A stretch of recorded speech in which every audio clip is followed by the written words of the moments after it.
You are listening to 95.7 FM WELT, Fort Wayne, Radioactive. The opinions and views expressed in the show are those of the hosts and guests only. They do not represent those of FreeThought Fort Wayne, WELT, or any other organization. Welcome to the Hoosier Humanist Hour, where we explore science, religion, culture, ethics, and community from the humanist perspective. Join us as we discuss those topics and more, free from the ideologies of religion and superstition. Good evening, everybody, and thank you for joining us for another episode of the Hoosier Humanist Hour. The Hoosier Humanist Hour is a show brought to you by volunteers from FreeThought Fort Wayne Incorporated in affiliation with the American Humanist Association. The Hoosier Humanist Hour is a show dedicated to discussions about all things humanism, but we'll talk about pretty much anything, so long as we can discuss it from the humanist perspective. My name's Caleb, and today we are joined by V and Andrew. Hopefully, if we're very lucky, Chris will be joining us. He seems to be running a bit late. If he pops in, we'll just let him chime in whenever he feels the need.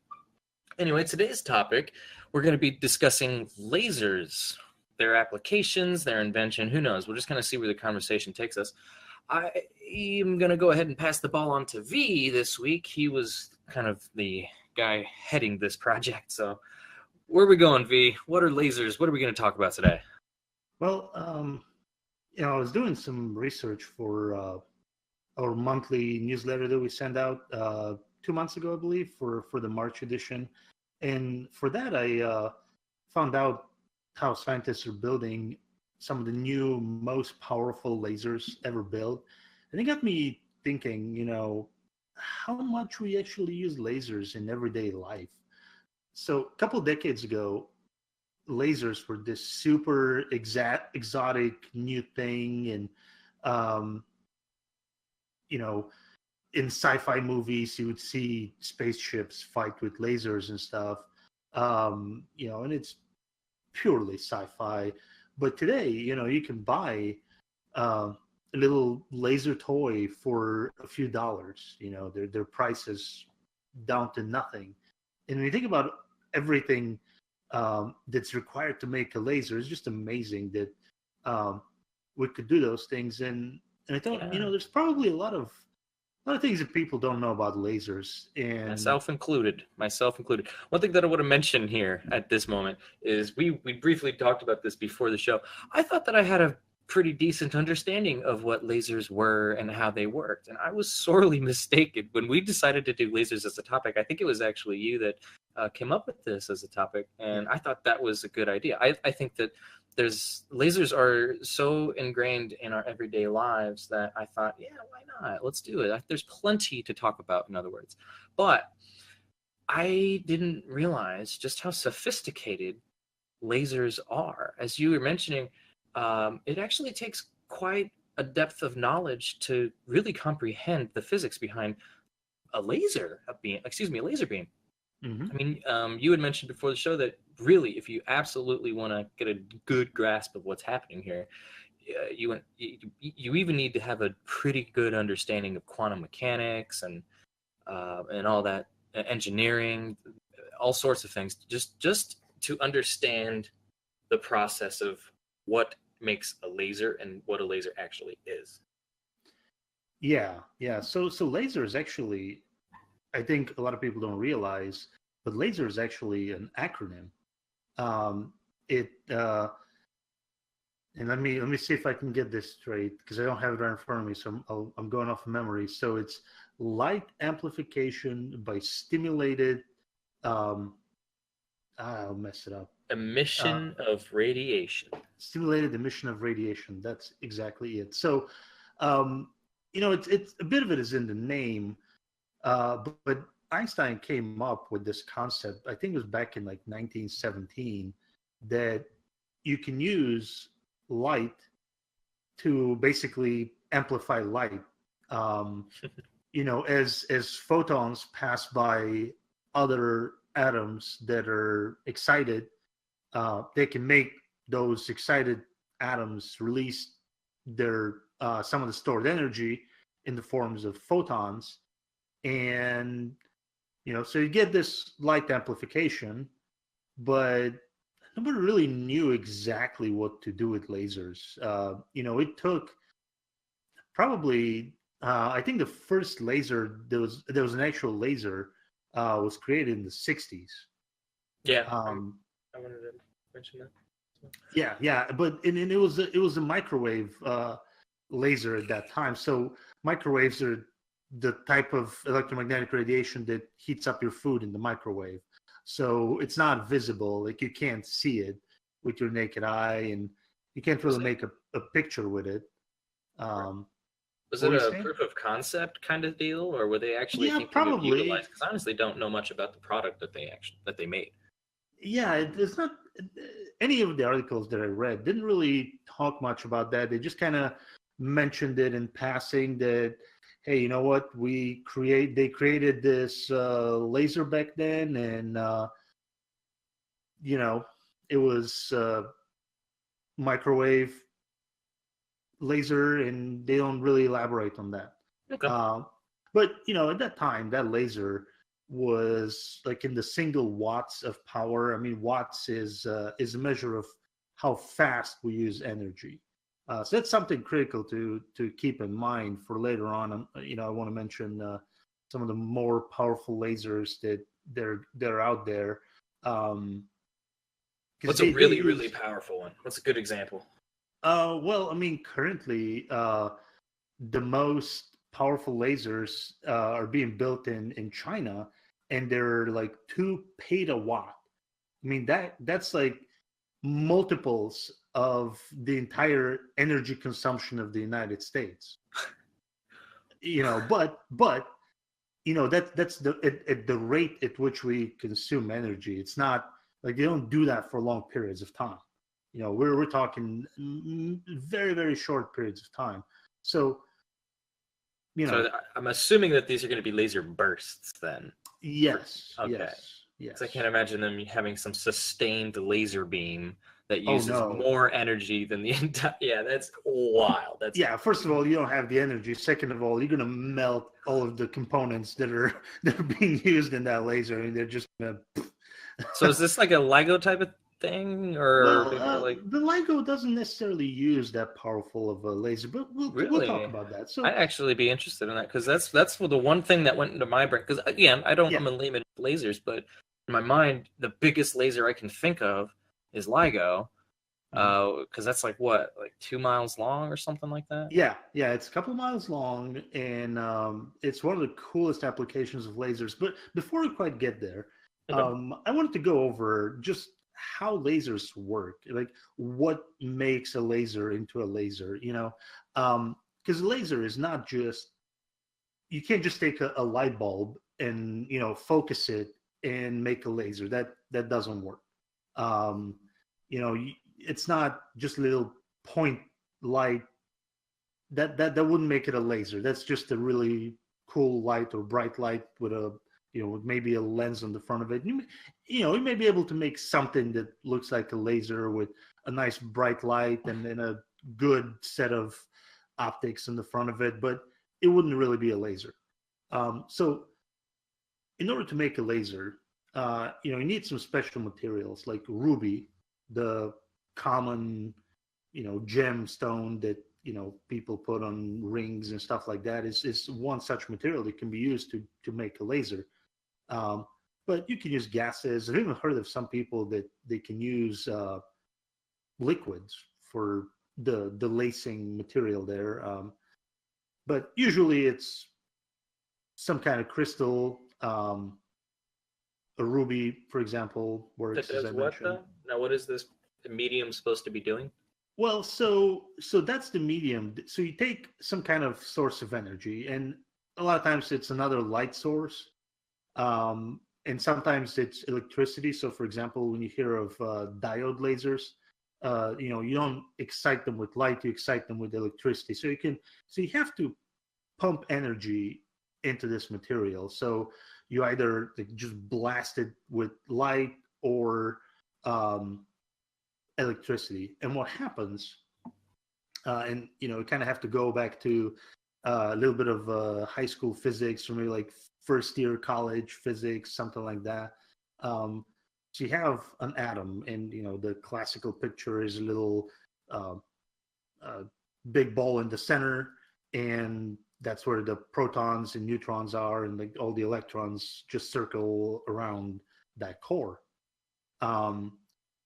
So electrons can exist in just various heights. So, if you think about the circle that's around that core, the nucleus, you can have only certain sizes of circles, and electrons can jump from one circle to the other, and when they jump up or to the outer circles, they've absorbed energy from the outside world, and when they jump down, they release that energy. So whenever they release that energy, oftentimes they emit a photon. So that's a little particle of light. So once they excite a whole bunch of these atoms, they're gonna jump back down to where they started. If you take an electron from, say, let's number the orbits 1, 2, 3, and 4. So you pump all this energy, and from orbit 1 it can jump to 2 or 3, and it can jump directly from 2 to 1 or from 3 to 2 and then to 1. And usually in lasers, that's actually what happens. It takes a couple of steps before it goes back down to where it started.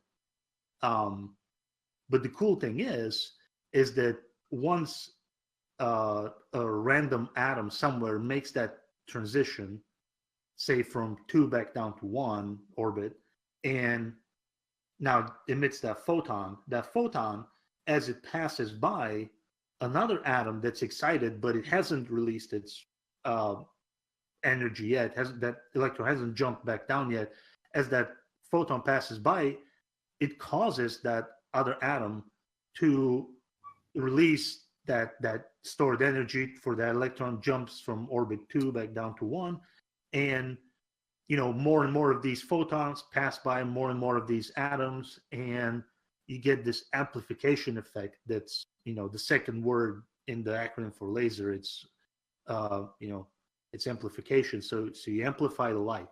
Now sometimes this light can go out in different directions. It doesn't always have to go out in the same direction.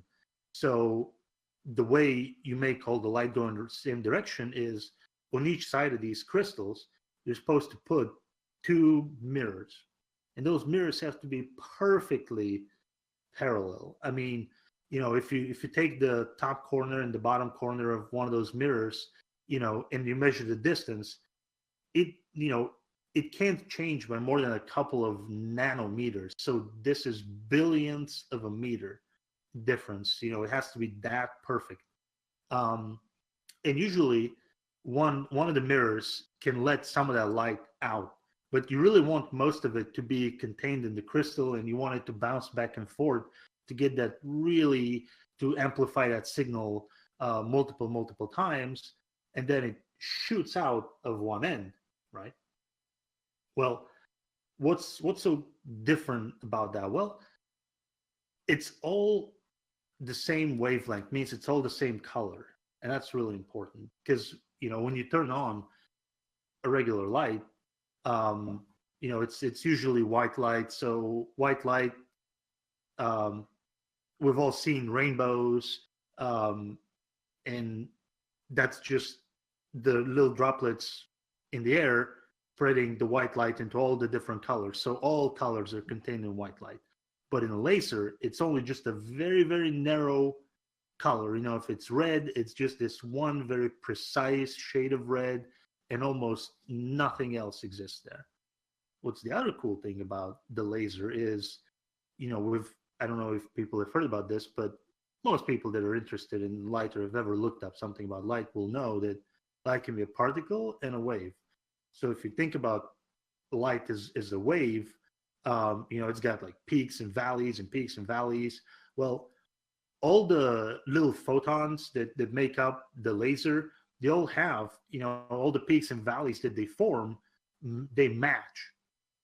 What's really cool about that is, once it's called the phase, once you know where those peaks and valleys are at a given time, like, you can predict that forever in the future, because it's not going to change. because just continuous, and that gives people and scientists the option to do really precise measurements, because they can look for for that. It's called coherence at that point in time. You know, they can look for the peaks and the valleys and make some really cool measurements. And it's also very focused. You know, if you use the lens to focus light from a light bulb, well, you can focus it at a point, but anybody that has played with a little magnifying glass will tell you that, you know, you can focus the light at a given point, but then if you move that magnifying glass a little bit, you know, that light would start to spread out. But with a laser, it's really compact, and it stays like that, you know, at a very long distance. You know, you can shine a laser, even a little pocket laser. You can shine it, you know, probably a mile away, and it'll still be a fairly small dot. You know, you can't really get that effect with anything else. Well, I think that if I understand correctly, the reason why you have that effect is because the light that comes out of there is, as you had mentioned, not only is it a very, very precise, specific color on the spectrum, but all of the light that's leaving the device is heading in the exact same direction. So you don't have this scatter effect. So if you were to focus a light, you can focus the light to be on a specific point, but all the light everywhere before and after that point is scattered. But with a laser beam, all the light that's coming out it's not going in random directions. It's very specifically heading in the exact same direction without deviation. So that's the difference that you're going to find between a flashlight that you can focus and a laser, because you don't need to focus a laser. It's already focused. It's as focused as it can possibly get. In fact, that's the beauty of lasers. Is it's literally as focused of a beam of light as you can get. The only way that you're going to get a more focused laser is if you start breaking the laws of physics by having more than one photon in the same place at the same time. Right. So you know, with lasers, I mean, you can make them, you know, that compact. You can make the beam a little bit wider. You know, you can change how wide the beam is, but lasers like to make the most compact light beam possible, and it can be on the order of the wavelength of the light. So, you know, visible light is like hundreds of nanometers. So that's about as tight of a spot as you can make with a laser. I mean, you can't make that with anything else. So, you know, that's kind of how lasers, you know, work. That's the mechanism and some of the properties. And these things allow us to do some really, really neat stuff. You know, lasers are so ubiquitous. You know, we were talking a little bit before we started the show. I mean, you probably have multiple lasers in your living room today. Yeah, you know, I'm looking at like I was saying, I'm looking at probably 12 at least in my living room. I have multiple gaming devices. I have a computer. I have laser tools somewhere laying around here, to be honest with you. I'm pretty sure. Anyway, I mean, point being is that like you mentioned, they've just become ubiquitous with everyday life. Lasers, without lasers, you just couldn't do certain things, like you couldn't use your GPS. I'm pretty sure there's lasers are everywhere. And one of the beauties of lasers is its sheer use of application. There's the sheer broad spectrum of it, that is to say. I tried briefly to see how broad this really is, and it's just I don't think there's any way for me to get to the bottom of that in a week. There's just so many ways that you can use lasers. There are scientific uses, there are military uses, there are medical uses, there are industrial uses, there are entertainment purposes, there you can play with your cats with lasers. I mean, there's just no end to it. What I'm wondering right now is I'm curious what the earliest applications were. In my mind, the oldest lasers that I can think of that were put to good use were lasers in televisions. But I'm sure there's got to be something older than that, right? I'm not sure that there is. I mean, the first practical lasers came out in the 60s. Well, I don't know how practical they were. They were, as we mentioned, microwave lasers. But I think, for the general public, um, their first encounter with lasers is probably with CDs. In order to read a CD or a DVD or a Blu-ray disc, they'll use slightly different laser, but they all use lasers. And basically, on the disc itself, there are little spots that are burnt away, and some are not burnt away. And the laser before is emitted, and it bounces back, and there's a little detector that detects it. Well, depending on the time difference between one spot on the CD and another spot, it codes a 1 or a 0. And, this very precise little motor just moves the laser along the CD or DVD or Blu-ray or whatever, and it reads all these various sectors as the CD rotates inside. And that's probably the first thing that people encountered with lasers. I mean, lasers were used before that in various physics laboratories and things like that, but people probably wouldn't be familiar with those applications. I think in science, obviously, would have to be where the earliest developments were made. They were the ones doing all the investing in lasers, and it was things like the double slit experiment that really solidified the future of laserhood. I mean, that experiment just took physics and put it on the next pedestal up. I mean, everything since has it's just been different. I don't know how else to describe it. I mean, I honestly don't know enough about it to speak to it, but I do understand the relevance of such experiments, and I do understand how significant lasers have been in our ability to make accurate and precise measurements.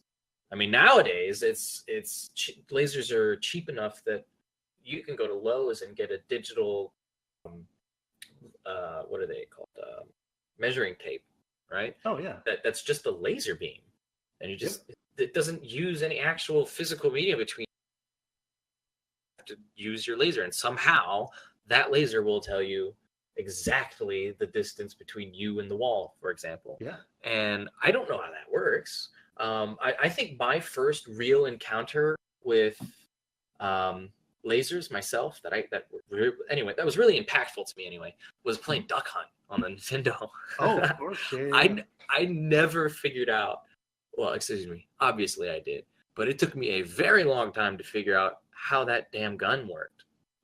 As far as I was concerned, it was magic. Does it actually use a laser? I didn't know. It uses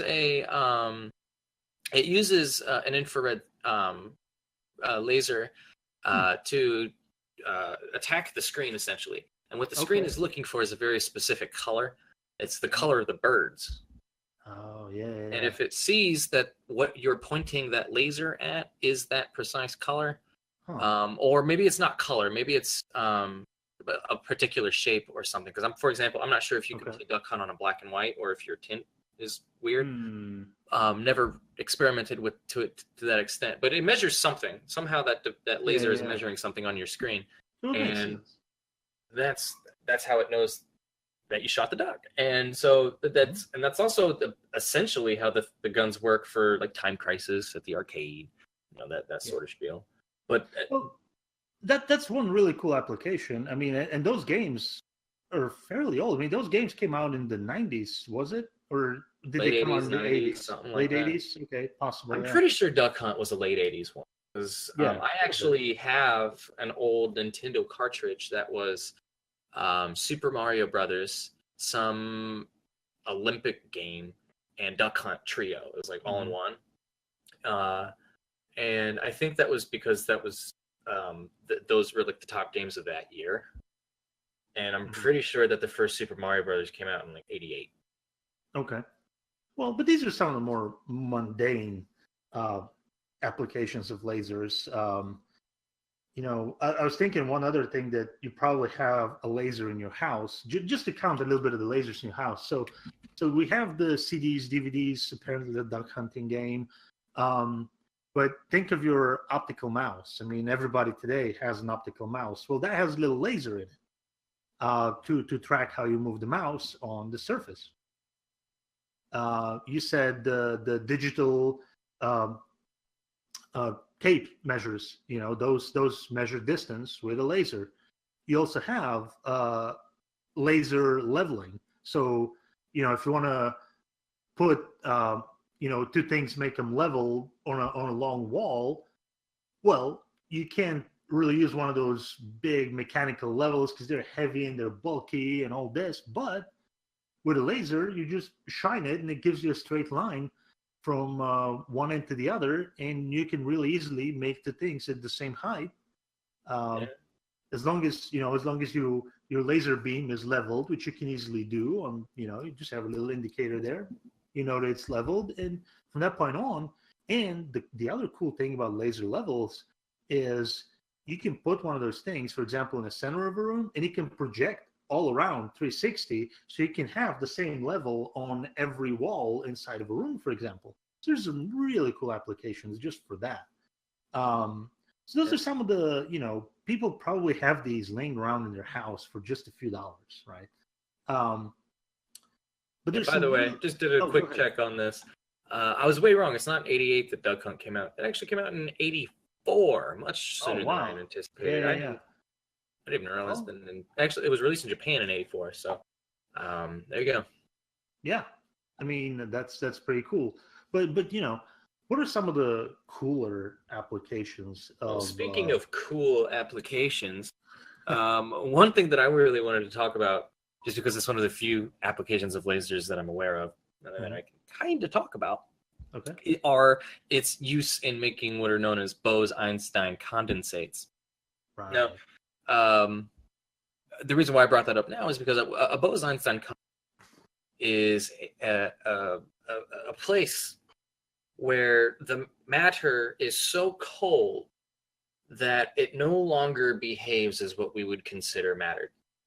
It becomes an entirely different state of being that is obviously still matter, but it's completely different. And thus it's called a Bose-Einstein condensate. Now, here's the difference between regular matter and a Bose-Einstein condensate. Regular matter behaves in a very particular way. Okay, so if you can imagine, try to picture this, a cube of molecules, okay, of atoms, a cube of atoms. And each one of those atoms is behaving in such a way. They push against each other. They attract each other. The forces are just right that they make this perfect cube.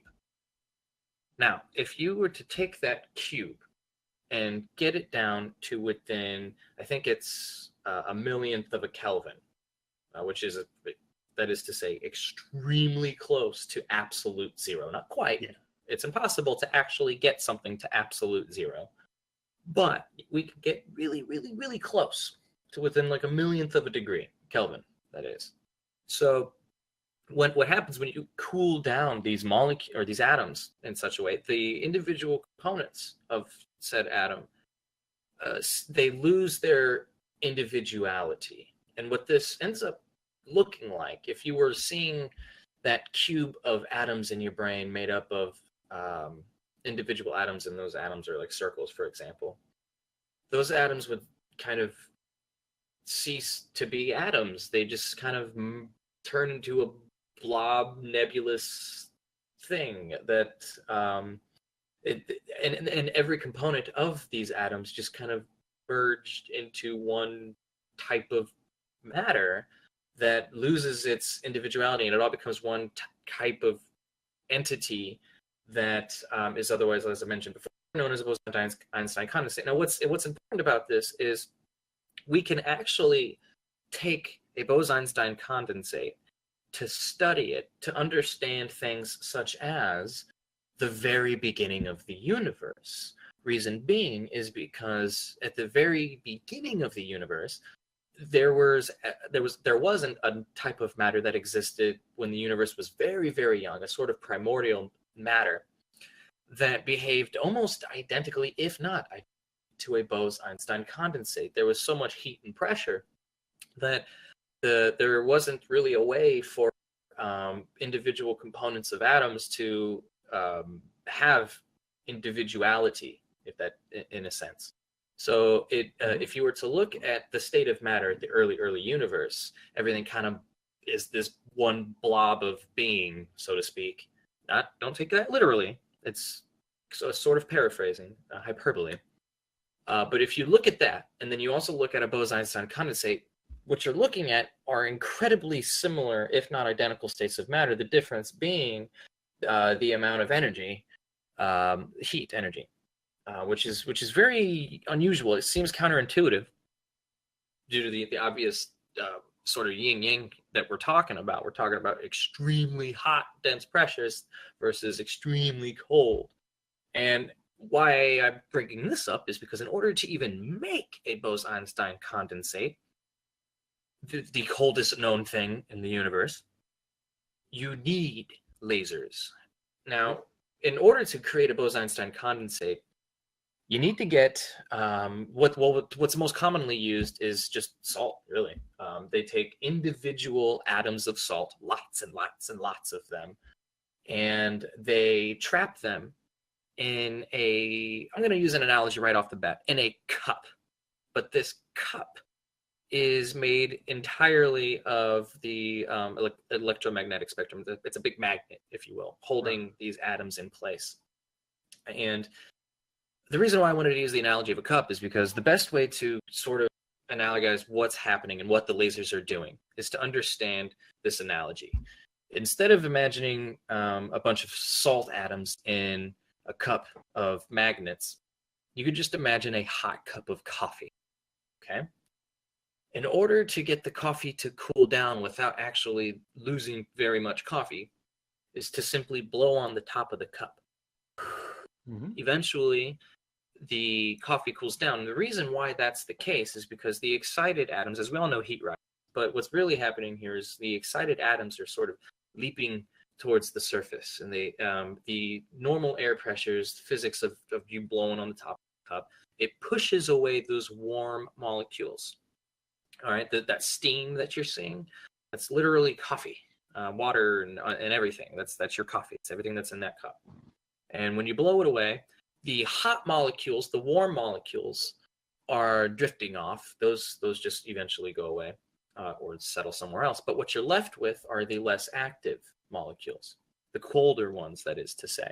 So we're going to go back to our Bose-Einstein condensate. So what they do is they trap these sodium molecules in the well of magnets, the cup of magnets, and they just blow on it. But instead of blowing on it with, like a burst of air or something, because that would totally disrupt their system, they use lasers to push the warmest, most excited molecules off the very top of the cup.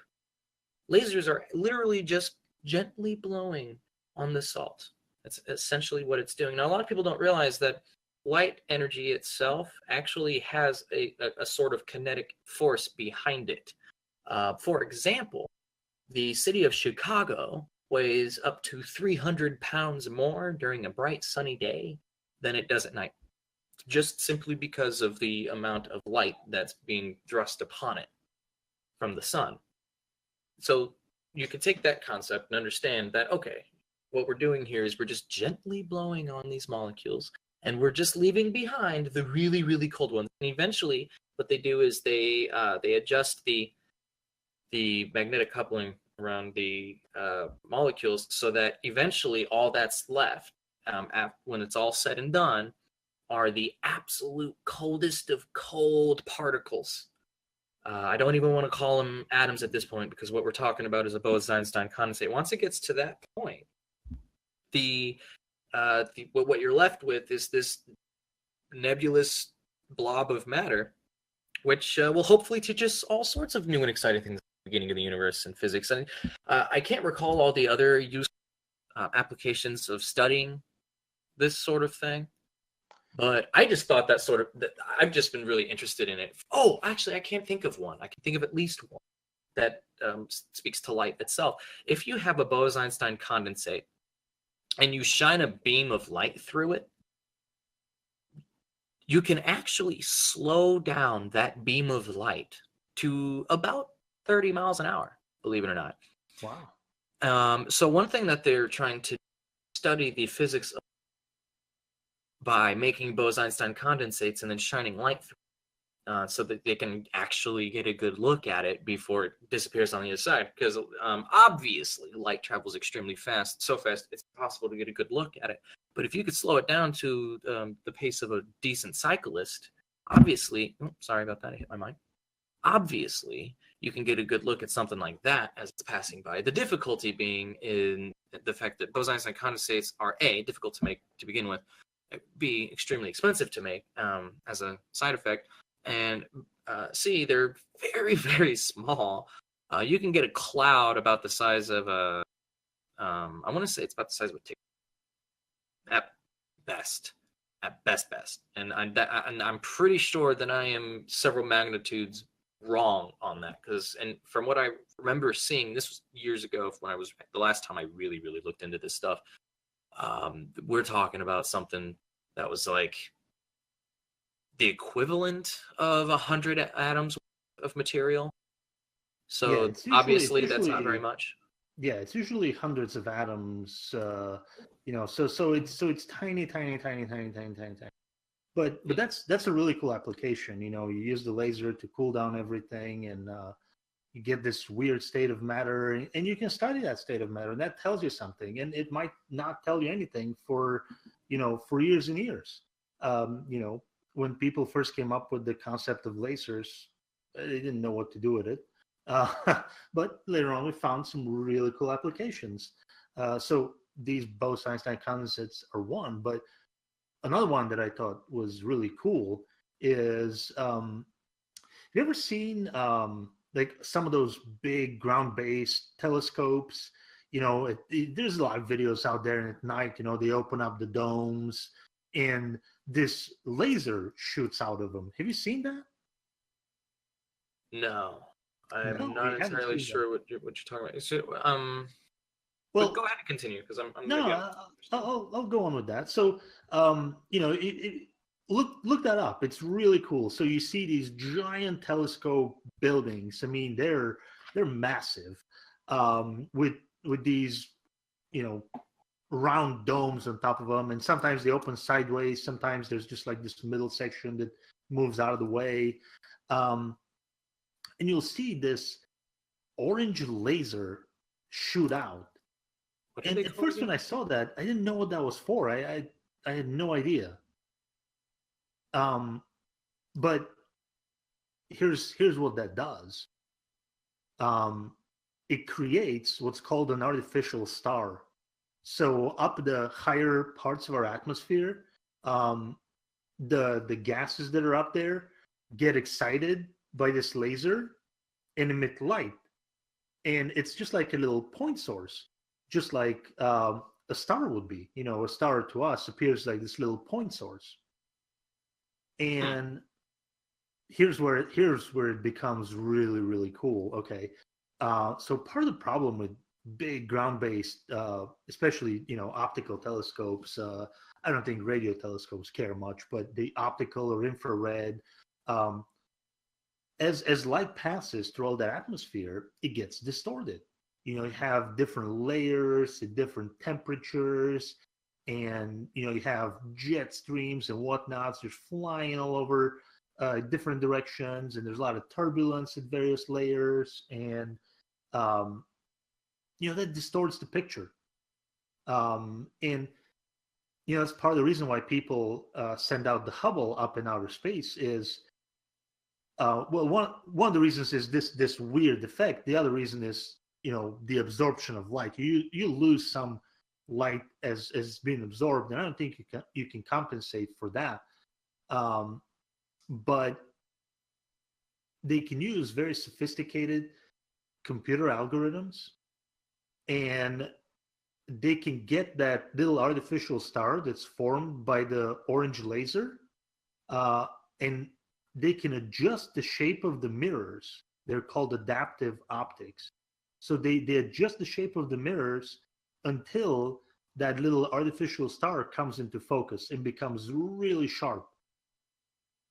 once they have that become really sharp, now they've compensated for all the distortion in the atmosphere. So now they can get a picture that is much, much sharper than they could ever do with other, with telescopes that don't have this. So they make the mirrors, big. They make them a little bit thinner, and they use like these little tiny little actuators. They're little magnetic pins almost that stick out the back, and they push and pull on them, and they distort a little bit the shape of the lens to bring it all in focus.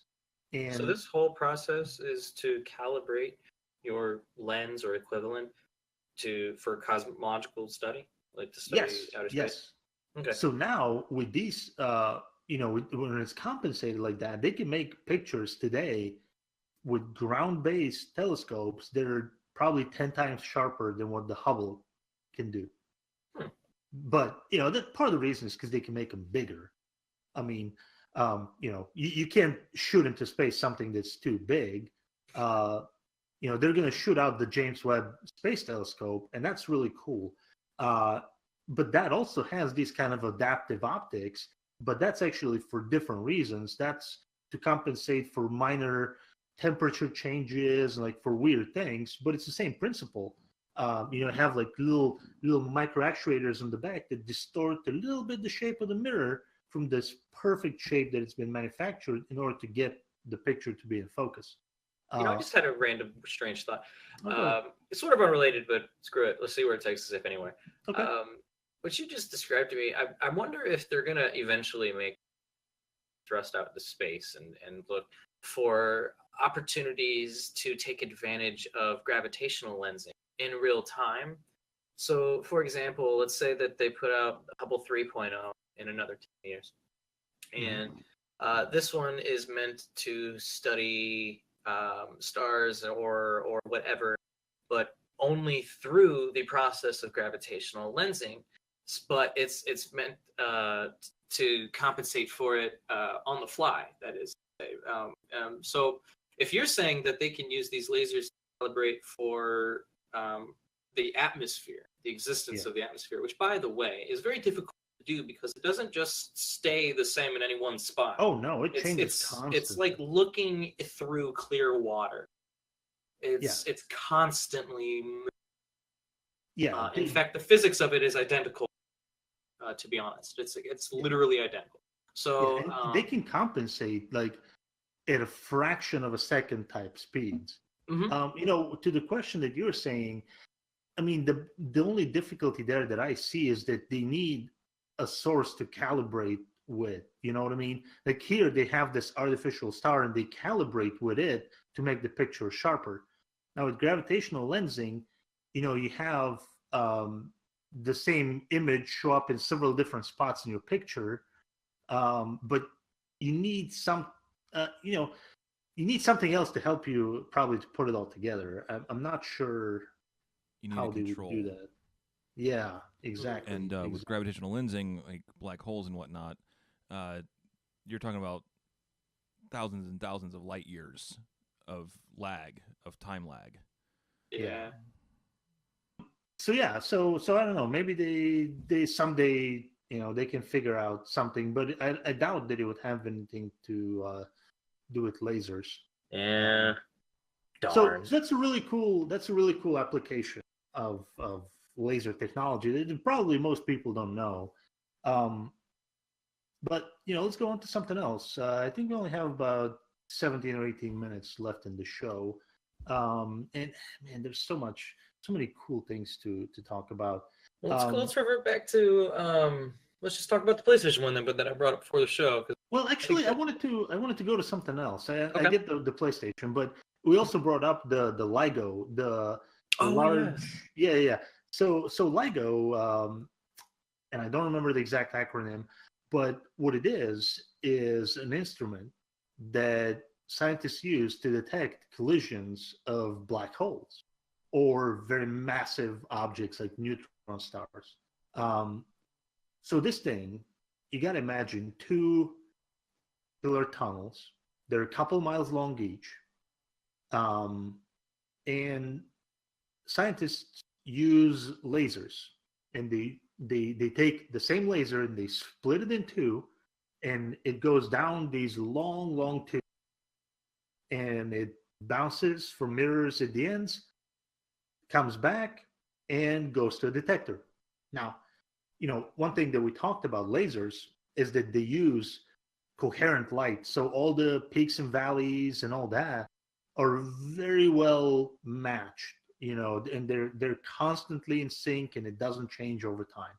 So, and that's really important in this case, because when they shoot out these lasers and they come back, they by looking at how the peaks and valleys line up, they can detect minute changes in the length of these tunnels.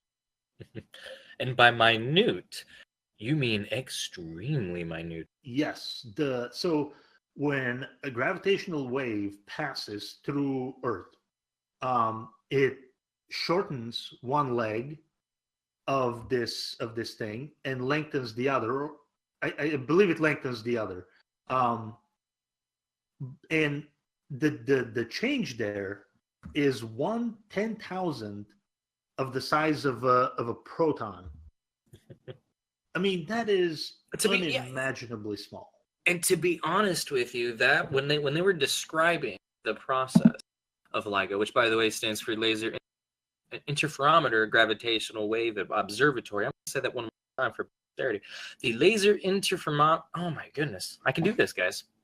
Come on, you'd think I'd do this every week. The Laser Interferometer Gravitational Wave Observatory. There we go. Right. That's why they call it LIGO for short. Yeah. And I bunked that so many times. Don't worry about it. I can't even remember why I'm keeping that I was in. gonna chime in. Okay, so because of my skepticism, that's what. Okay, that right there left me extremely skeptical.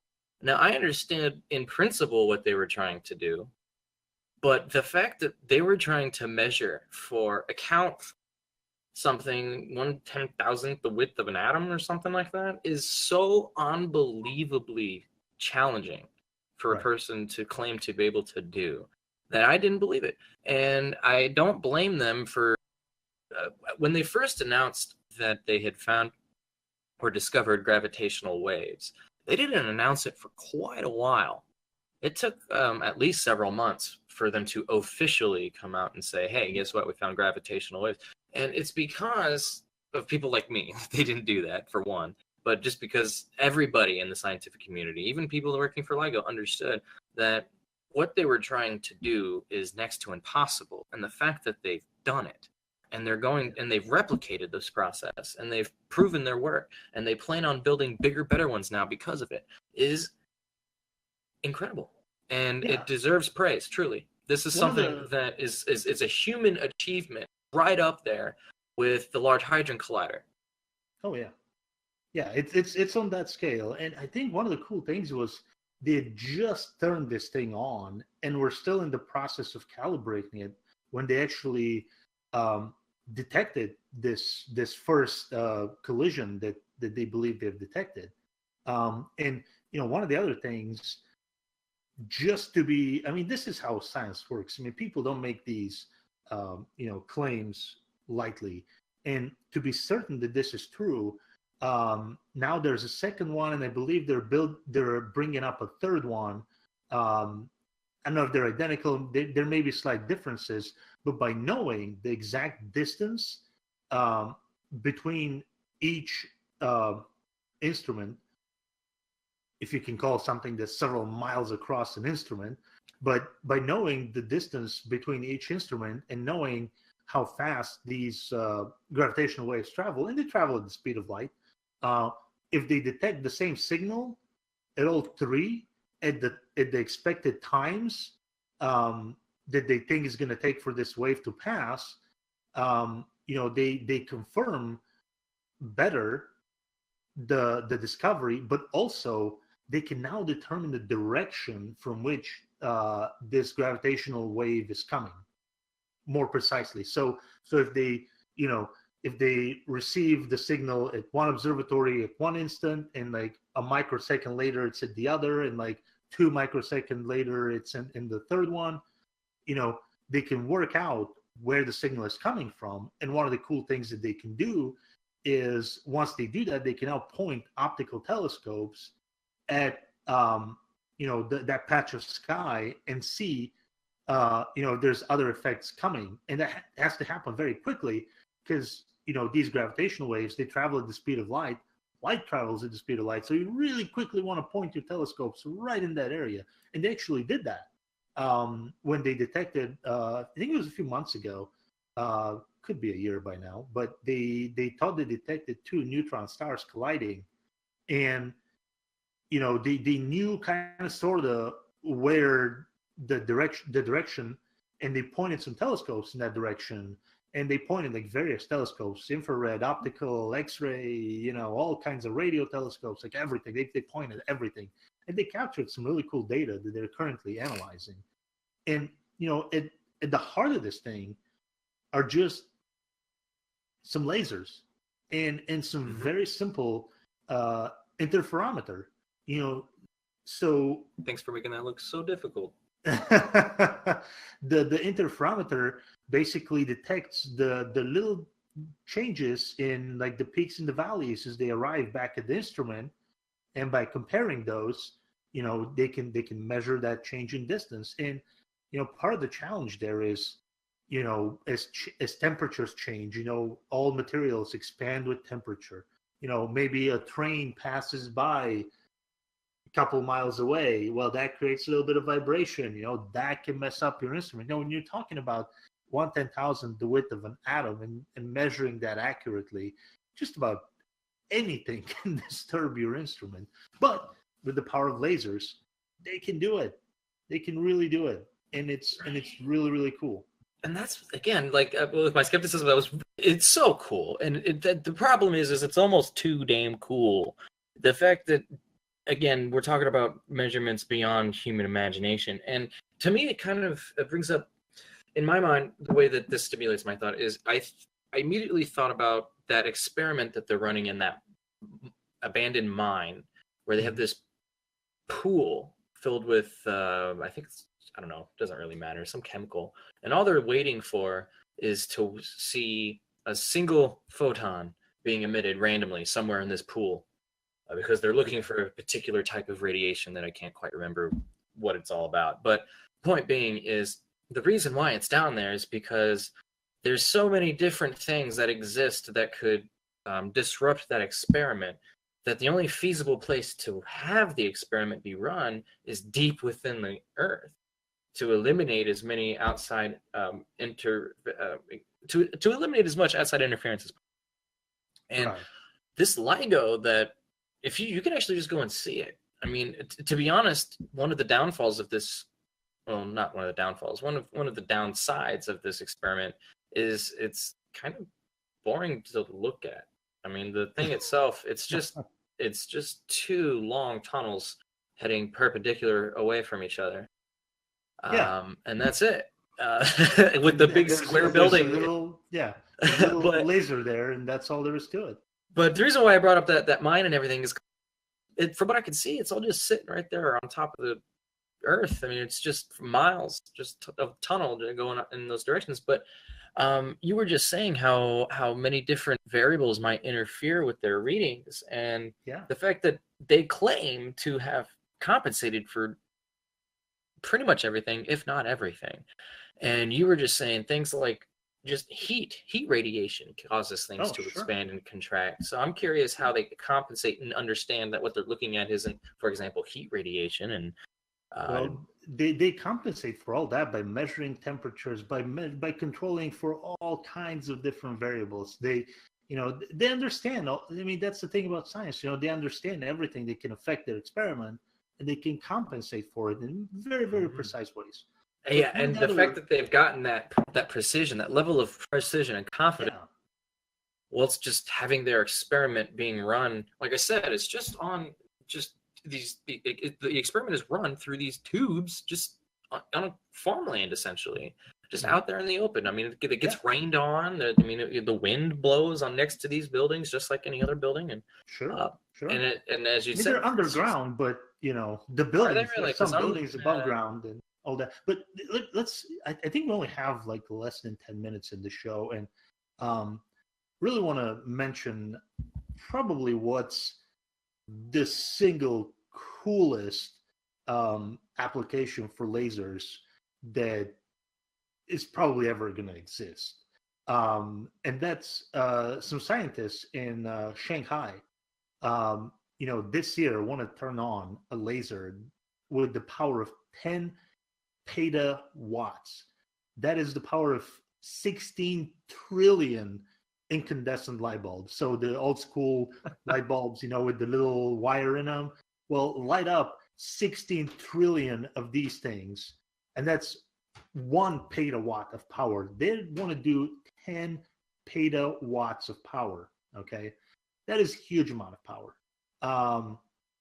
Now, the only way they can do that is with laser pulses, and those laser pulses last only like a trillionth of a second. But in that 1 trillionth of a second, another measure, if the 16 trillion bulbs doesn't quite factor, or like you can't imagine that, it's 1,000 times the electrical power generation of the planet. That's stupendous. Now, this isn't the cool thing that they want to do, okay? In another about 5 years, by 2023. That is all the time we have for you this week. This has been the Hoosier Humanist Hour. Be sure to check out FreeThought Fort Wayne on Facebook and on meetup.com. Thank you for listening, and we hope your days are filled with logic, reasoning, and the eternal quest for knowledge.